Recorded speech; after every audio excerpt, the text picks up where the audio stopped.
case once again because I had an opportunity to go one-on-one with him after practice yesterday to discuss BYU as an underdog in Waco, the day game scenario, and what he expects Baylor's defense to try and do against him and the Cougars offense. This is Chase Roberts one-on-one. Chase, this has been understandably a week full of hype and excitement off of one of the more memorable BYU victories in recent memory, taking down Kansas State. How have you traversed the emotions of that high on Saturday night?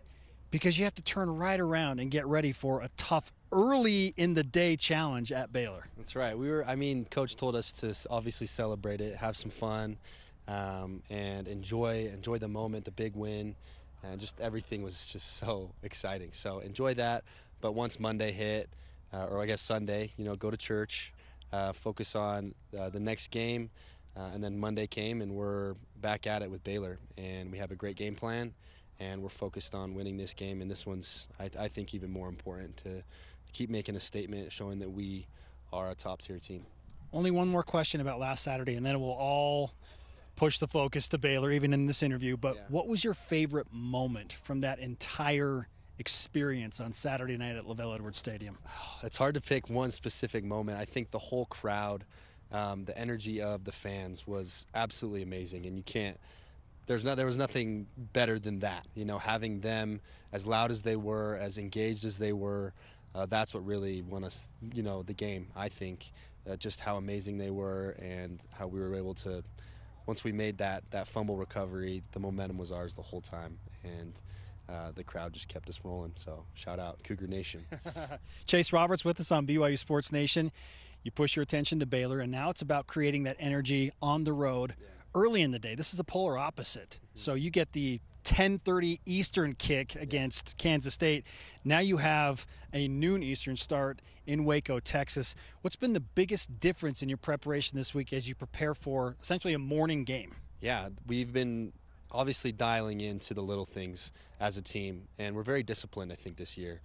So our sports scientists have developed a plan to wake up earlier and to get up and get going. We just lifted this morning at 7, so we're going to be ready. No matter if it's 10 a.m., 8 a.m. game time, like we're prepared. We have the guys needed to, I guess, the science behind it. You know what I mean? And then our guys are going to be dialed in and disciplined, ready to go. So we've changed up our schedule a little bit, and whatever we're thrown with, whatever comes at us, we're going to go play our best, and we're going to go dominate. So. What's the key to generating energy on the road in the early part of the day? Because there is a natural energy that comes under the lights of a football stadium. So how do you do that in a day scenario? I think it's trusting the guys around you and looking back on our preparation and coming out with that energy no matter what the circumstance is, and loving each other, playing for each other. I think as we've prepared this week with the sleep schedule, I think we're going to have the energy to go and trust each other that no matter what, we're going to be able to play 10 a.m. whenever. So we're just excited to go out there and play and do our thing. Ranked number 22 back in the AP Top 25 for the first time in almost 2 years. 4-0, all good marks, yet BYU is right now 3 to 3.5 point underdog. Yeah. How do you feel about that juxtaposition of being the ranked team but being again an underdog? It's awesome. I mean, we love it. We love being the underdog, and I think it gives us just that fire, that more just desire to go out and show that we really are a great team, and we deserve that top 25 spot. And we should be jumping up every week because of how we play and how we beat teams with class and with just dominance, physicality, and we're going to go show that come Saturday morning. What has changed in the physicality approach? Because there is a noticeable difference. Your coaches know it. They've talked about it. You've talked about it. What has allowed BYU to take football to another physicality level? Yeah, our off-season training was the key to that. I think we got a lot stronger, and we dialed it in the weight room. We gave everything we got, and then come gameplay. And I think the scouts also give us awesome looks to where come game time, it's almost easier to go against these teams. So our lifting, compiled with a scout team, has made game days such a breeze, and we can just play with physicality and confidence. So Let's assess the offense overall through 4 games.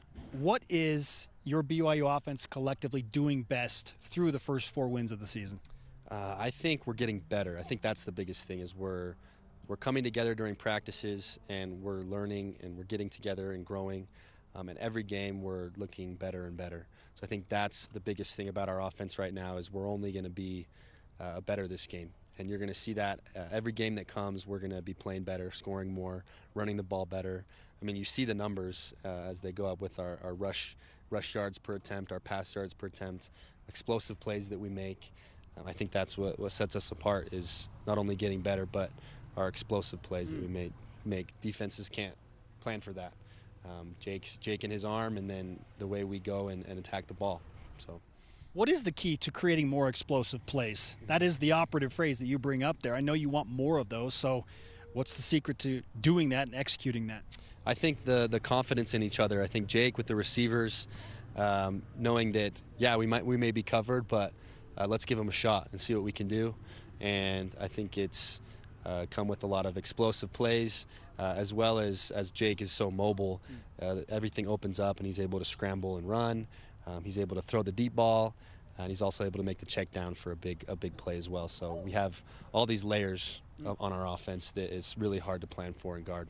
I feel like an underrated element of the offense and a huge difference from last year to this year is Jake's ability to run the ball and force defenses to respect that he can do that. Exactly. Now, maybe you can add some insight into that, but what does that do for a team in opening up an offense when you have a quarterback that right now is leading the team in rushing? Yeah, exactly. You tend to focus on that, and I think it opens up everything else, as well as the plays that we've made downfield and with our running backs.